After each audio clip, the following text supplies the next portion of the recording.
Pernah kebayang nggak kalau sebuah peta itu ternyata bisa jadi detektif? Hari ini kita bakal ngulik sebuah dunia yang keren banget, namanya forensik geospasial. Di sini, peta itu bukan cuma nunjukin jalan, tapi juga bisa mengungkap kebenaran dalam sengketa hukum yang super rumit. Oke, biar gampang, kita nggak akan mulai dari definisi yang ribet. Kita mulai dari sebuah konflik, sebuah misteri yang mungkin banget terjadi di sekitar kita. Coba bayangin deh, ini sering banget kejadian. Ada dua tetangga. Kita sebut aja Pak Budi dan Pak Ali. Nah, mereka ini lagi ribut besar soal letak pagar rumah. Dua-duanya sama-sama ngotot, sama-sama yakin kalau mereka lah yang benar. Masalahnya gini, Pak Budi pegang sertifikat lama dari tahun 1980. Sementara Pak Ali, sertifikatnya baru tahun 2020 untuk lokasi yang sama persis. Lah, terus gimana dong? Siapa yang benar kalau dua-duanya sama-sama punya bukti yang tumpang tindih?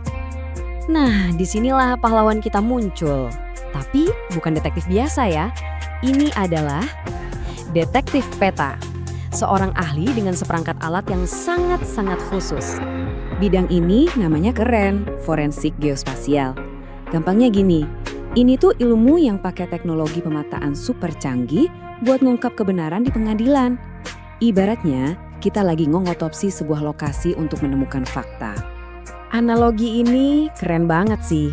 Coba pikirin ya, kalau dokter forensik itu membedah tubuh buat cari tahu penyebab kematian, ahli geospasial ini membedah peta. Setiap lapis datanya, mau yang lama atau yang baru, dikupas tuntas buat nemuin fakta sebenarnya soal batas tanah. Dan para detektif peta ini bukan sembarang orang loh. Mereka ini profesional yang sangat terlatih. Di Indonesia, ahlinya itu seringkali adalah surveyor kadastral berlisensi yang tergabung dalam Kantor Jasa Surveyor Kadastral Berlisensi atau KJSB. Merekalah yang punya keahlian buat mengubah angka dan gambar jadi bukti kuat di pengadilan. Jadi, perkakas canggih apa aja sih yang dipakai sama detektif kita ini buat memecahkan kasus? Yuk kita intip koper peralatannya. Mereka punya 3 senjata andalan. Pertama, ada sistem informasi geografis atau GIS untuk analisis. Kedua, penginderaan jauh yang fungsinya kayak mesin waktu. Dan ketiga, survei terestris modern untuk pengukuran presisi di lapangan. Masing-masing punya peran super penting. Oke, kita mulai dari GIS. Anggap aja ini meja bedah digital mereka. Disinilah semua kepingan puzzle, semua data spasial, dikumpulin, ditumpuk, dan dianalisis bareng-bareng buat melihat gambaran besarnya.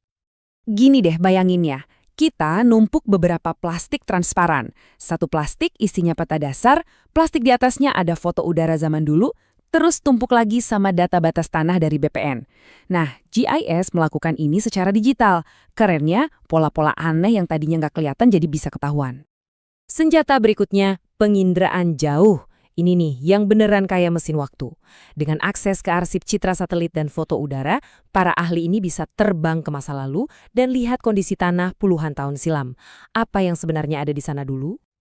Oke, kita udah kenal sama alat-alat canggihnya. Sekarang, yuk kita lihat gimana semua ini dipakai buat mecahin misteri antara Pak Budi dan Pak Ali tadi. Dengan mesin waktu tadi, detektif dari KJSB ini bisa ngurutin ceritanya. Oh, ternyata tahun 1980 lahannya masih kosong melompong. Lalu tahun 2000 mulai kelihatan ada pondasi bangunan. Dan di tahun 2024, udah jadi bangunan lengkap sama pagarnya. Semuanya terekam jelas dari angkasa. Nah, ini dia bagian paling krusialnya. Ahli, kita pakai software GIS buat melakukan analisis tumpang susun atau overlay. Gampangnya, sertifikat Pak Budi dan sertifikat Pak Ali ditempel di peta yang sama secara digital. Apa ya yang bakal terjadi? Dan boom! Ketahuan, sistem menunjukkan dengan sangat jelas, nggak bisa dibantah lagi, ada area tumpang tindih seluas 150 meter persegi.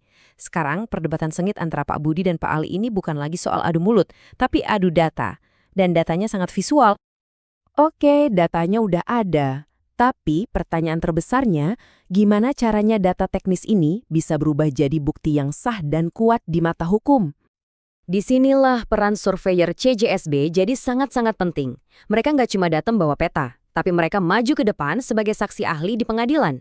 Mereka lah yang menjelaskan semua prosesnya, menunjukkan datanya, dan menerjemahkan bahasa peta yang rumit jadi argumen hukum yang bisa dimengerti oleh hakim. Pada akhirnya, Kenapa semua ini penting banget? Ya karena ini bisa merekonstruksi sejarah, bisa membuktikan klaim secara visual, dan yang paling penting, bisa mendeteksi kesalahan atau tumpang tindih sertifikat. Ini semua ngasih bukti yang objektif, yang ilmiah, biar hukumnya jadi pasti dan adil buat semua. Teknologi ini benar-benar ngubah peta dari sekedar gambar penunjuk arah jadi pencerita ulung tentang sejarah sebuah lahan. Ini bikin kita jadi bertanya-tanya ya, kalau aja peta di sekitar kita bisa ngomong, kira-kira rahasia apa ya yang disembunyikan sama tanah tempat kita berpijak sekarang?